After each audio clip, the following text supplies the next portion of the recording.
नमस्ते बच्चों, कैसे हैं आप लोग।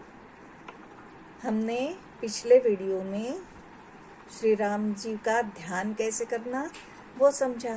अब हम आगे राम रक्षा शुरू करने जा रहे हैं। तो उसका पहला श्लोक है, चरितं रघुनाथस्य शतकोटि प्रविस्तरम एकैकमक्षरं पुंसां महापातकनाशनम। मतलब रघुनाथ जी का मतलब श्री राम जी का चरित्र जो है उसका विस्तार बहुत बड़ा है। मतलब बहुत जगह उनका चरित्र गाया बोला जाता है, सुना जाता है, देखा जाता है। और हम तो जानते ही हैं कि देश विदेशों में श्री राम जी को किसी न किसी रूप में सभी लोग जानते हैं कि हिंदुस्तान में कोई बहुत बड़ी हस्ती रही है। इसी तरह से उनका विस्तार है। अब उसके आगे आता है एकैकम अक्षरम पुंसाम। मतलब इस राम रक्षा स्तोत्र में एक एक अक्षर उनके बारे में जो कहा गया है उसका हम अगर मनन करें, उसको पठन करें तो महापातक नाशनम मतलब हमारा बड़े से बड़ा पाप भी धुल जाएगा, पाप नष्ट हो जाएगा, पुण्य हमारे पास संचित होता जाएगा। तो ये इस श्लोक का अर्थ है। समझ में आया ना बच्चों।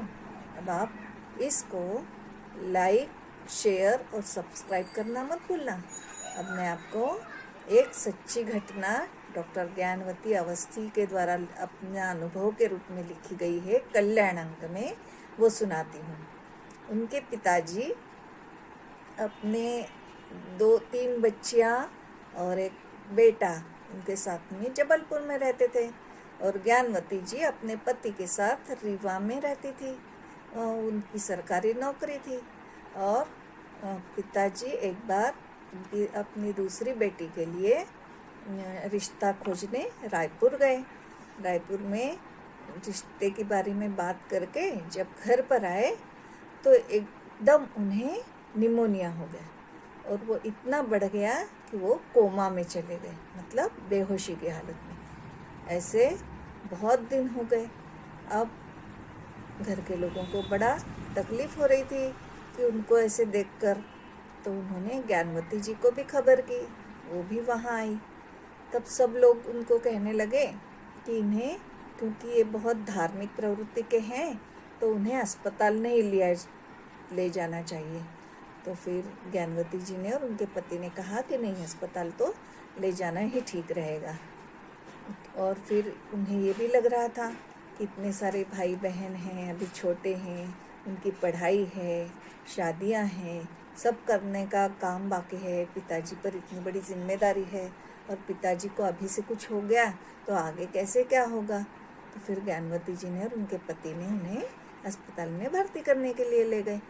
तब वहाँ के डॉक्टर ने उनकी हालत देखकर कहा कि इन्हें तो जैसे मानो अपने मरा हुआ ही यहाँ लेकर आ गए हो, ऐसा क्यों किया, जल्दी लाना चाहिए था। तब फिर वो लोग क्या कहते, उन्होंने भर्ती करवा दिया। तब उसके बाद में ज्ञानवती जी को अपने बचपन की बात याद आई कि अपने पिताजी ने अपने को राम रक्षा सिखाई भी थी, उसका महत्व और अर्थ भी बताया था।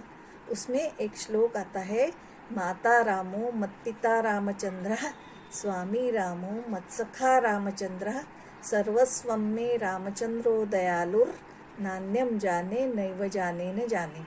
मतलब हे राम, हम आप ही को माता पिता सखा बंधु सब मानते हैं और आप ही दयालु हैं, आप हमारी रक्षा करेंगे और हम तो आप पर ही भार सौंपेंगे, ऐसा कहा।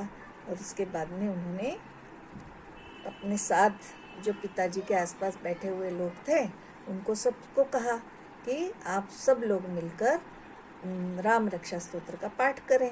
हम सब मिलकर करते हैं, देखते हैं पिताजी को उसी से शायद आराम आ जाए। यह कहकर उन्होंने पाठ करना शुरू किया।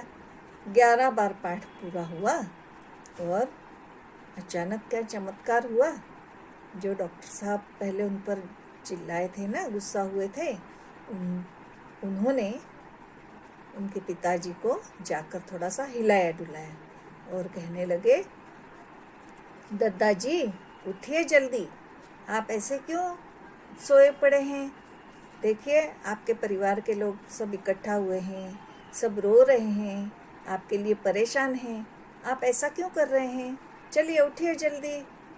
और इतना कहते ही अचानक दादाजी एकदम आंखें खोल के सब और ऐसे देखने लगे मानो उनको कुछ हुआ ही नहीं था। सबको ये देखकर बड़ा आश्चर्य हुआ। बाकी लोगों ने तो जो समझा होगा, लेकिन ज्ञानवती जी और जो और लोग राम रक्षा का पाठ करते थे वो सब समझ गए कि निश्चित ही ये राम रक्षा का ही चमत्कार है। और इस तरह से दादाजी स्वस्थ हुए और आगे पूरे 10 साल तक उन्होंने अपनी सारी जिम्मेदारियां उठाई। तो ज्ञानवती जी को तभी से राम रक्षा के बारे में बहुत ज़्यादा विश्वास बैठ गया। और उनके साथ और जो लोग थे ना, जो साथ में बोल रहे थे, उन्हें भी सबको बहुत विश्वास हो गया। और तब से वो लोग निरंतर राम रक्षा का पाठ करने लगे और सब सुखी रहने लगे। तो बच्चों, समझ में आया ना राम रक्षा का क्या महत्व है? तो अब आप भी समझिए और इसको ज़्यादा से ज़्यादा अपने जीवन में उतारने की कोशिश कीजिए। करोगे ना बच्चों? ज़रूर करना। अब मैं आपको ये बता दूं कि आपको क्या करना है, याद है ना? वीडियो को लाइक करना, शेयर करना और सब्सक्राइब करना मत भूलना। और ज़्यादा से ज़्यादा लोगों तक इसका अर्थ पहुंचाना। अगले वीडियो में राम रक्षा से ही जुड़ी खाली मैं कहानी सुनाऊंगी।